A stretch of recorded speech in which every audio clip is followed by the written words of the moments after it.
Hey fellas, welcome back. Let's talk a little bit of progress here. I'm going to fire up a file. Turn battle on, let's get into battle. You're going to notice here a slight change from when they were doing flame all. They're now doing flame quad, which is the technique that would hit enemies in a 2x2 grid if I did it. And for this demonstration, I mean this is flame all, but it would be a quad like this, so if there were more imps, it would still be a 4x4, whereas flame all would hit all of them. Now flame quad, when an enemy does it, they pick 3 random targets and yeah, they hit them with it. I'll just explain briefly why that is.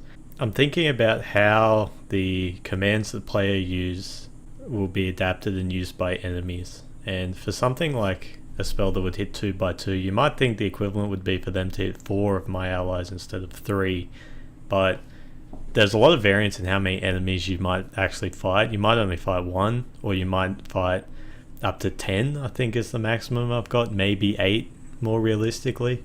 And so I wanted to think about the spell power ratio of commands that do hit 2x2. Plus it's subject to kind of how they're positioned. If there's like, I don't know, like a wide enemy on top and then a few at the bottom, you can't multi-hit like one of the big guys. The different kinds of commands I have right now is the single target, obviously attack's an example of that. There's dual hitting commands where you either hit one up, one below, or one up, one to the right. I had a video very early on when I was doing combat that like showed off the different kinds I had. So there's like 2 vertical, 2 horizontal, there's 4, and then there's just all hitting commands. But when the enemies use them, what they're going to be is both the dual ones will hit 2 random, the 2x2 ones will hit 3 random, and the all ones will hit all of the players as well. Now the reason also that they hit randomly instead of being in a pattern kind of like my commands would be, is because if they were doing multi-hitting spells like this one that was hitting 3, well, every single combination they do would hit the center player. They could only do 1, 2, 3, or 1, 2, 3, or 1, 2, 3. Those would be their only options. But if I use mend here, actually I can heal with mend, so I should be healing. Then I wouldn't have to keep restarting these battles. But yeah, you can see with mend how it's targeting. This is how it would target.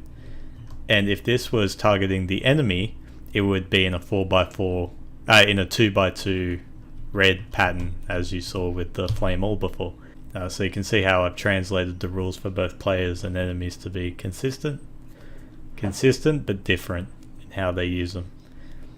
And so the reason why I made it choose random targets instead of doing a pattern like that is because, well, every single time the middle guy would be hit.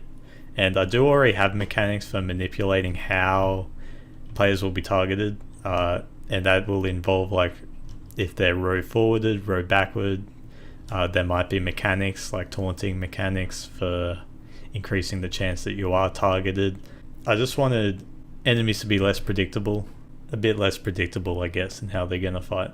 What I wanted to show off here really was if I'm going to attack this guy twice to get in quite critical health, it shouldn't kill him. Now what's going to happen is the enemies that still had abilities on the stack, they're going to finish what they're doing. But now these imps have detected that, hey, someone's quite low health, so they're going to target them with mend. Now you'll see mend actually affects all 4 of them, and that's for the reason that I talked about, where targeting the player has different rules than targeting the enemy party. And so mend is one of those 2x2 spells. So, and then now that he's appropriately healed, they're going to stop focusing on healing. And there are a few things going on here.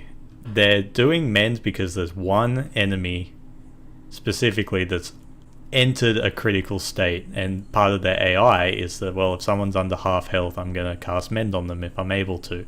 Now a few imps are getting their mend cast off even though only one is necessary to fully heal the imp, and that's because, you know, while commands are still playing, we're fully active time bar here, so they're still checking the logic and it's sound for them to mend.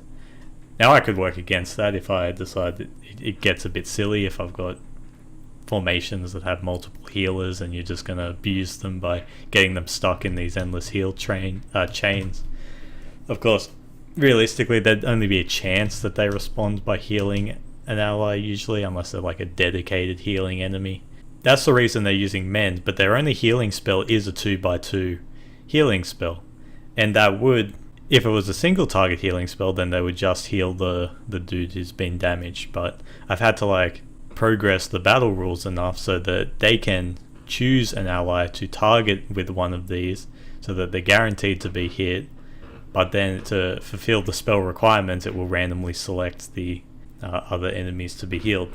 Combat works more better and more consistently now on both sides. I'm getting a lot of the multi-spells in. I've got the healing working. Last thing I want to talk about is items. I actually got this working. So hitting items opens up what is essentially your item pouch here. And I can go back, whatever, same as any other window. But from here you can see the non-usable items or the empty items. Clicking on them does nothing. Bottom right is showing the what the item is. It's the same format as what the item pouch is. See, I got a tonic here and a more tonic, so I can go ahead and use an item. Oh, that's not what I want at all.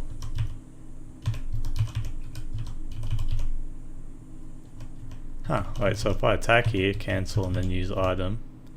So it's snapping. The cursor selection's persisting, where realistically it should be detecting it's a healing item, so it should just default to like the first player. But as soon as I move the cursor, it's realizing that it's ally targeted. So if I go ahead and heal my first guy here, he walks forward, does a slash, and it actually heals him by exactly 100, as you'd expect an item to do. I use my 500 healing item on this dude, hopefully before he dies. Ding, healed by 500. Slash, of course, is because I don't have a proper animation for it, but you can see I go back to items. They've been consumed. I can flee from battle. I can attempt to flee from battle. Fled from battle, all good. I can go to my item pouch and the items have been consumed. Cool, good stuff. I fixed the game over screen not working properly. I thought at first it might be because it was the first time enemies were using multi-hit commands, so maybe if it wasn't the last target, say we needed to hit 3 targets and target 2 died and triggered the game over, I thought maybe it was like messing up with the command script, but not. The game over check happens when the command's resolved. It had its own resolution. It was able to self-identify that there wasn't another valid target, so just scrap the rest of that process.